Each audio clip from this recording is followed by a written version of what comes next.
Right outside my own brother's award ceremony, a security guard stepped in front of me and said flatly, "Your name isn't on this list." At that exact moment, my brother, Major Weston Cole, a fighter pilot in his dress uniform, walked past with his wife on his arm and smirked over his shoulder.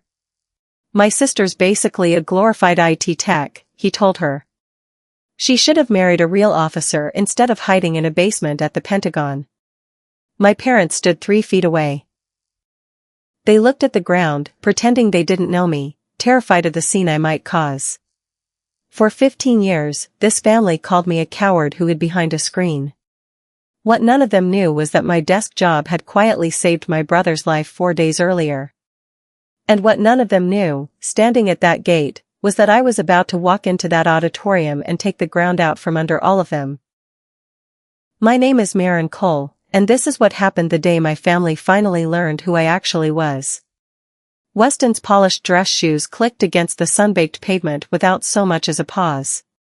He didn't look back. He kept walking toward the air-conditioned VIP entrance, arm looped through his wife Danielle's, gold aviators hanging from his collar like a prop for a magazine shoot.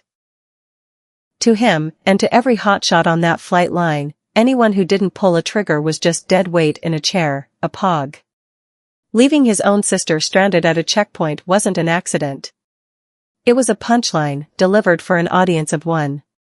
But it wasn't his smirk that finally severed the last thread connecting me to this family. It was the silence that followed it. My mother, Diane, stood exactly where she'd stopped, knuckles white around the strap of her handbag, suddenly fascinated by a security regulations sign bolted to the fence, anything to avoid looking at her own daughter. My father, Colonel Harlan Cole, retired, a man who'd spent 30 years lecturing us about loyalty at the dinner table, didn't step forward to correct the guard. He scowled, not at the man disrespecting me, but at me, for being an inconvenience on his son's perfect day. He turned and fell in step behind Weston without a word. The young guard, a petty officer named Owen Reyes, stood frozen behind his podium, eyes darting between my face and my family's retreating backs. He looked like he pitied me. I hated that more than anything. Any reasonable person would have broken down right there on the pavement. I didn't. Training took over, 4 seconds in, hold, 4 seconds out. My chest went numb, then cold, then still. I catalogued the ambient noise, the distant roar of a jet, the hum of the bass grid, anything to keep from feeling. My hands, clenched white-knuckled around my coat, slowly relaxed and dropped to my sides. I watched my family disappear into the shadowed lobby without a single tear in my eyes. "Ma'am," Reyes mumbled, "I'm sorry, I just enforced the list." I didn't answer. I took one slow step back onto the perfectly manicured academy lawn, and a gust off the bay hit me, salt air, and underneath it, faintly, charcoal smoke from a tailgate somewhere down the road. That smell, that exact combination, pulled the floor out from under 16 years of discipline in half a second, and dragged me straight back to a backyard in July, a long time ago, to the night I first understood exactly what I was in this family. I was 18 again. Burger grease hissed on a rusted grill in the thick July heat. My father held court on the patio, beer in hand, a dozen neighbors hanging on his every word, one arm slung around Weston's shoulders. Weston had just been accepted into naval flight training. To the true heir of the Cole warrior blood, my father boomed, raising his can. "This boy is going to own the sky. We don't breed desk jockeys in this house. We breed fighters." The crowd cheered. My mother came out with a bakery sheet cake, blue frosting, red icing, that red eagle of the sky. Weston soaked it in like sunlight. Upstairs on my desk sat a velvet box. That same week, I'd taken first place nationally in an artificial intelligence algorithm competition, beating out thousands of the sharpest analytical minds in the country with a predictive model that broke every existing benchmark. I didn't want a party. I just wanted my father to look at me the way he looked at Weston. Just once. I waited until the yard emptied out, long past midnight, and walked into the living room where he sat in his recliner, TV muted, face hidden behind the sports section. "Dad," I said. I won first place at nationals, for the algorithm. I held the medal out, it caught the flicker of the television. He lowered the page exactly 2 inches, looked at the medal for 2 seconds, said good job in a flat, dismissive tone, and snapped the paper back up. Before I could even lower my hand, he shouted toward the kitchen, "Diane, we need to double Weston's protein starting tomorrow, he's going to need 10 more pounds of muscle for the G-force. Buy extra steaks." I walked to my room, opened a drawer, pulled out an old cigar box, dropped the medal inside, buried it under scratch paper and receipts, and closed the lid. The click of that latch was the sound of something in me finally going quiet for good. I understood exactly what I was worth in that house, nothing, next to muscle and guns, and I promised myself I would never again explain that worth to people who'd already decided not to see it. If they wanted a soldier to worship, I'd become something they couldn't even comprehend. For years later, nothing in that house had changed. Photos of my grandfather in his World War II uniform hung over the fireplace, next to my father in dress whites, and now, dead center on the mantel, an oversized portrait of Weston in a flight suit. There were no pictures of me anywhere in that house. I stood in the living room holding a manila folder, my direct commission into Naval Cyber Warfare and Intelligence Command. To anyone with sense, it was one of the most demanding tracks in the entire military. I delivered the news like a status report. I got my commission. Cyber Warfare and Intelligence. I report next month. My father clicked off the television. The silence that followed was heavier than anything on the screen. His face flushed crimson. Cyber, he repeated, like the word tasted like battery acid. Intelligence. That is a coward's job. A hiding spot for people without the guts to look the enemy in the eye. Cold blood doesn't type on keyboards. We pull triggers. You're a disgrace to this name. He slammed his palm on the coffee table hard enough to crack the wood. My mother walked in from the kitchen, amused rather than angry, which was somehow worse. "Oh, let it go, Harlan," she sighed. "It's just a desk job. Safe. She's not built like Weston, she doesn't have the instinct for real military work. Maybe down there she'll meet a nice analyst, someone quiet, and do her little administrative work. Keeps her out of harm's way. And out of ours. Safe little administrative work." I didn't defend myself. I didn't explain the clearance level or the psychological vetting or the simple fact that modern wars are no longer won only by men with rifles. I stood there, hands curled into fists at my sides, fingernails cutting half-moons into my own palms, absorbing every ounce of their contempt and sealing it away. "Understood," I said. One word, flat, and walked out, closing the door quietly behind me. I didn't wipe the blood off my palm. It dried in the summer heat like a signature on a private contract. They wanted a warrior. Fine. I'd become the version of one they'd never have language for. And one day, the people they worshipped would owe me their lives years later, for stories beneath the Pentagon, in a windowless room lit only by a 40-foot LED wall. I stood as Vice Admiral Marin Cole, commander of Naval Cyber Warfare and Strategic Intelligence, 3 silver stars on my collar. On the screen, a live thermal feed tracked 12 heat signatures moving through hostile mountain terrain. A Tier 1 Special Operations team, their lives resting entirely on what happened in that room in the next few minutes. Stepping out briefly for coffee, my phone buzzed with a text from Weston. "Hey sis, just finished a nice flight, still pulling graveyard shifts fixing computer bugs for the brass? Might buy you a coffee tomorrow." I crushed the paper cup in my hand and said nothing back. Then the alarm hit, and enemy radar had locked onto our extraction helicopter, 2 minutes to impact. Someone shouted to abort the extraction. I said no. Aborting meant stranding 12 operators in hostile territory. I took the nearest terminal myself, bypassed 3 layers of proxy servers in under 4 seconds, found a backdoor my team had planted months earlier for exactly this scenario, and deployed a payload that blinded the enemy's entire targeting grid 5 seconds before missile launch. The radar circle on the screen froze, flickered, and vanished. "Tell them to get on the bird and go home," I said, and walked out without celebrating. At 3:45 that morning, alone in a cold, minimalist apartment with no family photos on the walls, I poured 2 fingers of bourbon and looked out over the river.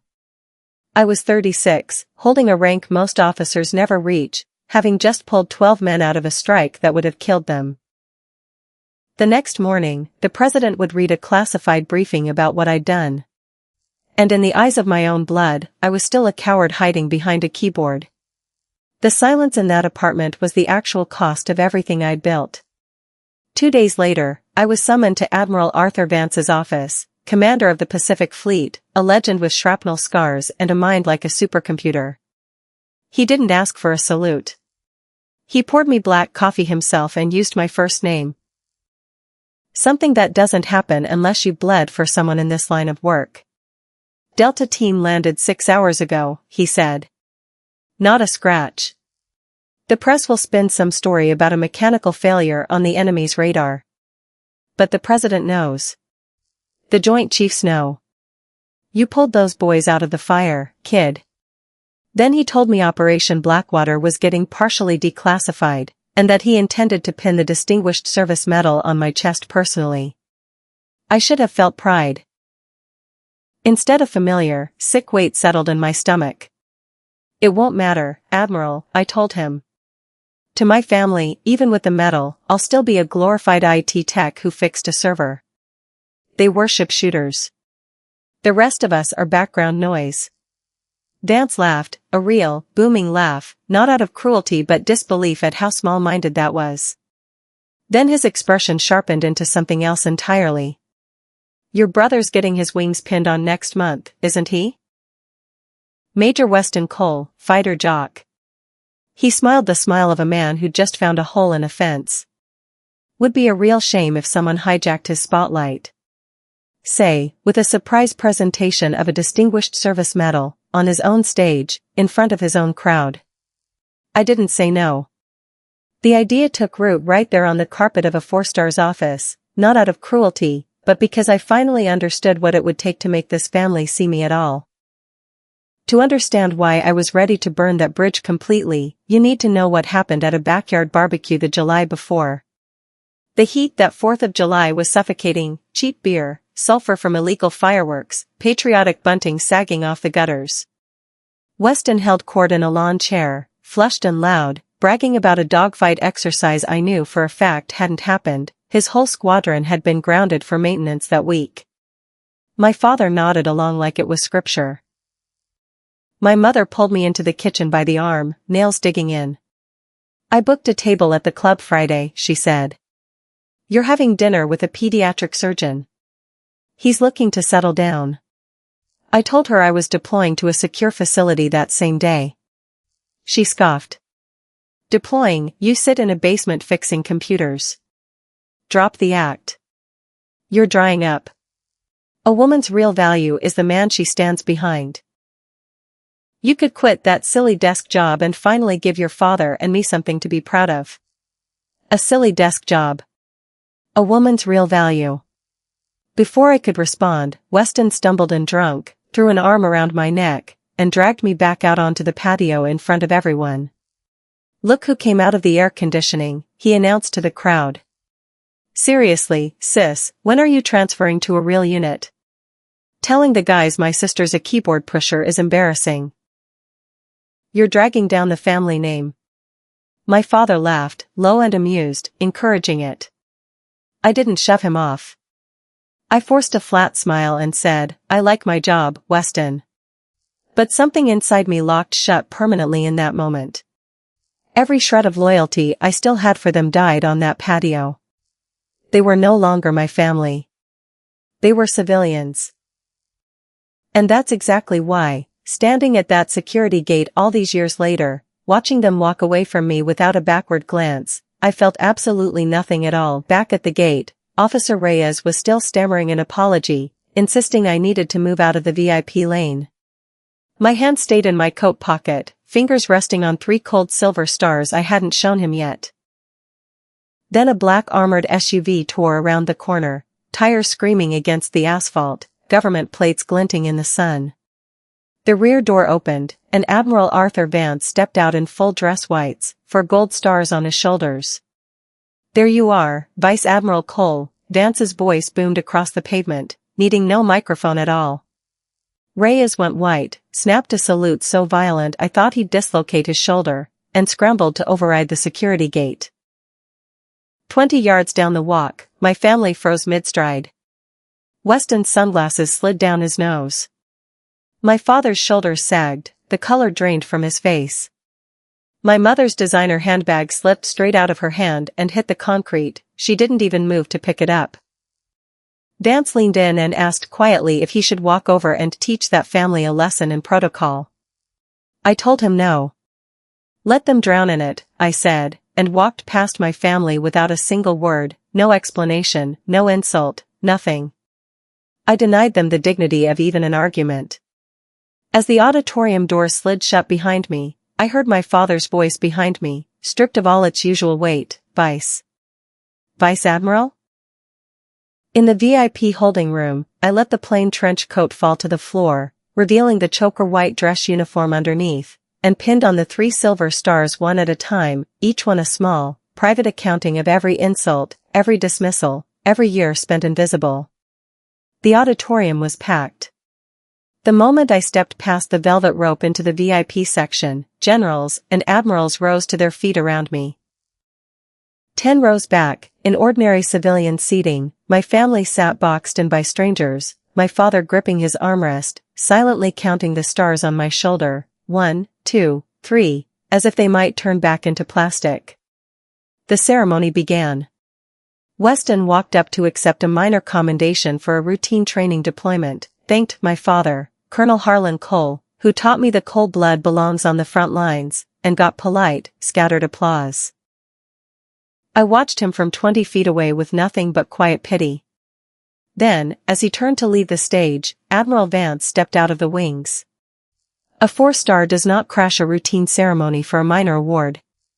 The room went dead silent. Vance gripped the podium and announced a rare, nationally authorized declassification, Operation Blackwater, and its commander, Vice Admiral Marin Cole. Every officer in the room shot to their feet at once.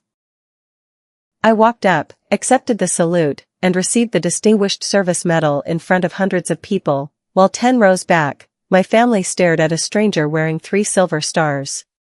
Then Vance leaned back into the microphone and told the room that this same officer's intelligence network had, 4 days earlier, intercepted a hostile missile lock and disabled the enemy grid targeting a fighter squadron in the Persian Gulf, Weston's squadron. I watched my brother's face go from confusion to horror as he understood, in real time, that the sister he'd mocked at a security gate an hour earlier was the reason his own men were still alive. The moment the house lights came up, my family pushed through the crowd toward the stage, but a Marine colonel intercepted them and herded them into a small soundproof holding room. I walked in behind them and shut the door myself. Weston turned on me first, furious, accusing me of setting him up, hijacking his day, humiliating him in front of his command. He wasn't grateful his life had been saved. He was furious his spotlight had been stolen. My mother asked why I hadn't just told them. My father said I'd lied by omission, that it was unacceptable. "I don't have the free time to pull pranks on you, Weston," I said. "I'm too busy keeping people like you alive on the battlefield." Then, to my parents, "Did either of you ever once ask what I actually did? You called me a coward. You told me I was a disgrace. I never lied to you." I just stopped explaining my worth to people who'd already decided not to hear it. I told them plainly that if they ever wanted back into my life, they'd start with basic respect. Otherwise, the daughter they knew no longer existed. Then I walked out and let the door lock behind me. 6 months passed in near total silence. On a Tuesday evening, I stopped by the house I grew up in. The air inside had changed, the smell of stale beer replaced with fresh cedar and wood stain. I found my father in the corner, building a custom shadow box by hand. He mounted my Distinguished Service Medal dead center, his own commendations just beneath it, and Weston's flight wings at the very bottom. "It's not about pulling triggers anymore," he said quietly, not turning around. "It's about the weight of the service. You carried the heaviest weight in this family, Marin.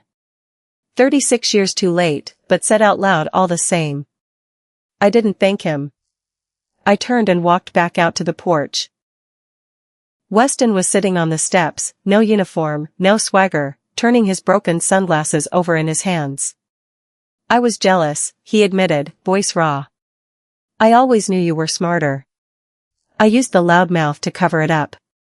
He crushed the sunglasses in his fist and told me he owed me his life, and his squadron's lives, and that he was proud to be my brother.